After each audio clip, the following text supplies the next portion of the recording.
G'day, and welcome to Aussievision. I'm Kyriakos, and today we got the honour to speak to Taras and Ivan from Goye, who are representing Ukraine at Eurovision 2021. Enjoy. So first I'd like to say it's great to see Goye return this year and get the opportunity to represent Ukraine at the Eurovision stage. We love that you've returned with another amazing entry for Ukraine. For those who may not know, what's the meaning behind your song Shum? Okay, so first of all, the name of the song is like a play of words, because in Ukrainian mythology, Shum is a spirit of forests.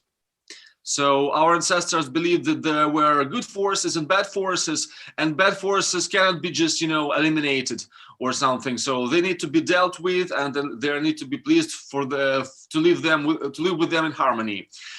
Shum was one of those spirits, and our ancestors made that folk dance and song.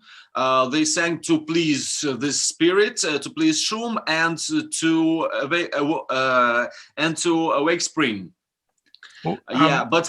But still, Shum, the literal translation of the word Shum is noise. Noise. So it's like a play of words. So we're making noise with Shum. Well, I have to admit, I've been to Chernobyl back in 2015, and when I saw your first original music video for Shum, I don't know why I thought of Chernobyl, even though you didn't show any little glimpses of it. But then it was no surprise to see the nuclear reactor shown in your Eurovision music video.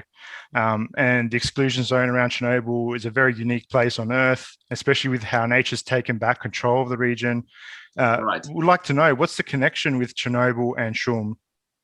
Well, first of all, when making our music, we're being inspired a lot by Ukrainian mythology, Ukrainian folk music, and our inspiration for the song Shum came from folk songs and dances, which were originated specifically in the region Chernobyl is situated. Yeah.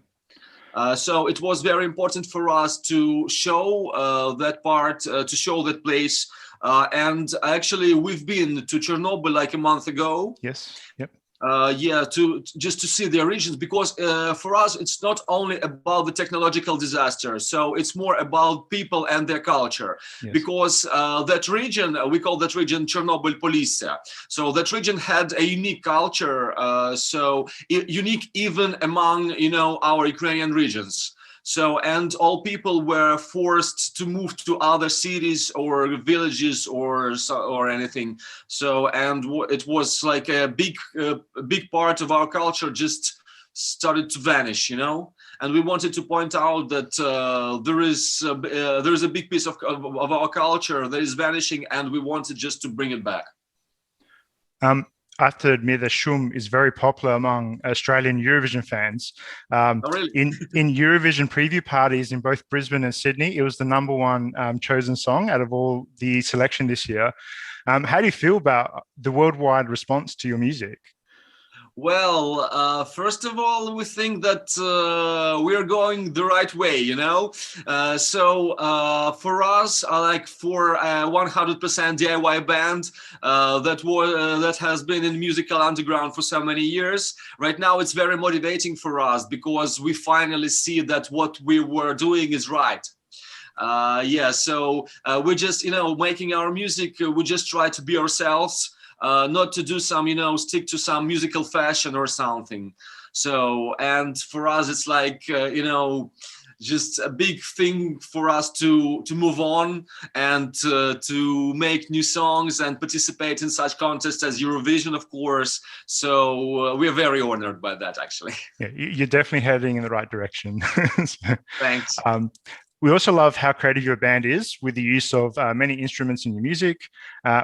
I had watched a press conference the other day where after your first rehearsal, where you had talked about the Australian didgeridoo being used in one of your songs, and it's similar to the Ukrainian trombita. Right. Can you tell us more about your experience with using traditional instruments in your music, and also which songs feature the didgeridoo that you've released? Yeah, okay. So first of all, the song featuring Didgeridoo is our song called Namalui. It's from our first album. Yeah. Well, first and only at the moment. Yeah, right. Actually, I'm just fond of all, world musical instruments, such as didgeridoo. I try to play didgeridoo myself, yep. but it's quite complicated for me. It's easier for our woodwinds player Igor to play it because of breathing techniques and so on. There's lots to do with breathing, and it's hard for me. But still, we besides didgeridoo, we use lots of percussion, particularly African percussion or Asian ones, and we use a lot of Ukrainian authentic musical instruments, such as trombita, as you were saying. So it's actually the sound of trombita is not similar to didgeridoo. It's more like a brass instrument, but it's it just looks like didgeridoo. It's very big, and so on. And we're using a lot of, as I said, authentic instruments like woodwinds instruments, Jews harp, and I think many others. Well, actually, in one of our songs, just a couple months ago, we did a song for Christmas. Just it was like a Christmas carol, by the way. And we thought about bringing something interesting, and we used in our for our percussion sound, we used just the sound that the sanitizer makes, like. Yes, yep. Yeah, so like different sounds of different instruments. Maybe in our song Solovey for Eurovision 2020, we used Singing of Birds.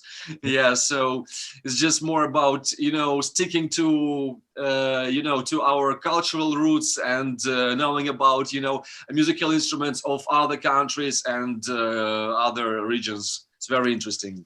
Very creative and innovative as well. So with the Shum Eurovision music video, a lot of Australians loved the car that you used. Do you know of the Australian film Mad Max with Mel Gibson? Of course. Yes. and everyone's thought, it looked similar to that, and it looks really epic. What was the inspiration behind the car in the music video? Can you tell us a little bit about that? Well, actually, about the car, it was the idea of our video's director. And of course, when we first saw this vehicle, we thought like Mad Max, because it's like this post-apocalyptic thing, and this car, it's amazing. But when we were filming just the part with the car, it was freezing. Yeah. And it was very cold for us, especially when we were on that car during the shooting of video. It was like very cold. So it was like just a quick take. And then we got back in our cars, and put all the heats on and everything like that. But still, I think when we saw this on video, we were just mesmerized. It's amazing. Very nice. Well, actually, it's a part of what we're trying to do, like to combine, ancient, authentic things with modern cyberpunk, electronic music, and so on. It's like past meeting the future. Well, that leads to my next question. We're very intrigued and amazed by your rehearsal performance, and the traveling raft and the blend of traditional with modern cyberpunk elements kind of added in as well. Can you tell us a bit about the story behind the stage performance? Yeah, sure. Well, actually, our stage performance for us is like a continuation of our song story. So we have this white raft, and we use this raft to allegorically move from the past to the future. So maybe you were able to see those moving figures on the back on the screen. Yes. Yeah. So they symbolize the movement of time. As I said before, we were pretty much inspired by our original folk dance. And we tried to recreate the part of the dance on stage during our performance. So one more important part of the performance is our dancers. They hold, we call them cyber tambourines. Oh, yes. Yep. Yeah, those shiny things. Yes, the halos. So it's like, so it's like musical instruments, and we tried like to do a something magical going on stage. So they like helping our singer Kate to wake spring. Oh, very nice. In global sense. Can we expect any new songs or new projects from you anytime soon? Well, actually, when we were doing songs for our internal selection this year, so we presented 3 songs, including Shum. Yes. But we wrote more. We have written more, of course. So we want to make a release. In a couple of months after Eurovision, I think. So, and the beauty of this release would be that it would be a concept album. I mean, It would be several songs combined with one idea. And as a matter of fact, Shum is like chapter 1 of this idea. So it will be like a book. Oh, very nice. Will we be seeing the full versions of Rano and Tsarkovka release as well? Because fans are asking for them here. Yep. Of course you will. We'd just like to know, have you or anyone from the band been to Australia before? To Australia? Yes. No, we haven't. No, we haven't, but we have friends in Australia from Ukraine. Is there anywhere you like to visit in Australia, or any cities that you've heard of that you like to go to? Well, of course, everybody knows about, Sydney Opera. Yes, very beautiful building. Yeah. But still, I think, Australia is a totally different culture for us. And of course, we want to see it. Yes. We want to experience it. And, regarding cities, of course, Sydney, Melbourne, maybe Perth. Yes. But deserts as well, and the ocean and everything. Yeah, we have a whole outback, very interesting outback. So it's a different continent. Yes. It's big. Yeah, very big. Now, I don't want to put you on the spot, but do you have a favorite Australian Eurovision entry? Montaigne. She's amazing. Good. She's absolutely amazing. Well, we just love her attitude, musical attitude. So, she's very creative. She's just amazing. I cannot describe in words. Well, yeah. But besides Eurovision, Australia has many interesting artists, beginning from AC/DC to Kylie Minogue and Pendulum. Yeah, one of my favorite bands, actually. Yeah, and many others. So as you mentioned before as well, like in Australia, there are many Ukrainians and many Australians with Ukrainian background. Do you have a message that you like to give to the Ukrainian diaspora in Australia as you represent them as well at Eurovision? Of course. Should I do it in English or in Ukrainian? You could do it in Ukrainian, yeah. Oh, okay. I'll translate that. Ми зараз скажемо щось цікаве для наших українців в Австралії. Можна буде додати в кінці сказати. Скажеш? Звісно. Окей, so, хлопці та дівчата, ми дуже раді, що ми нарешті знаходимося на Євробаченні і зможемо нарешті заспівати українською мовою і показати нашу спільну українську культуру і українську музику всьому світу. Ми дуже прагнемо, звичайно, вашої підтримки, і ми дуже раді через те, що ви голосували за нас на вашому внутрішньому Євробаченні. І для нас взагалі велика честь представляти нашу країну. Щасти вам, всього вам найкращого, і найголовніше, ми вас любимо, а ще не гніть патик. Ніколи. That's it. Oh, thank you very much.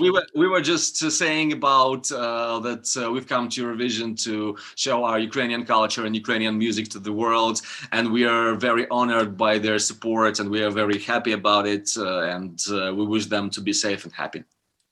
Well, on that note, thank you so much for your time to talk to us at Aussievision today, and good luck at Eurovision in semi-final 1. And we want to send you all our love and our energy and douze pois to you and your band. Thank you so much. Thank you very much.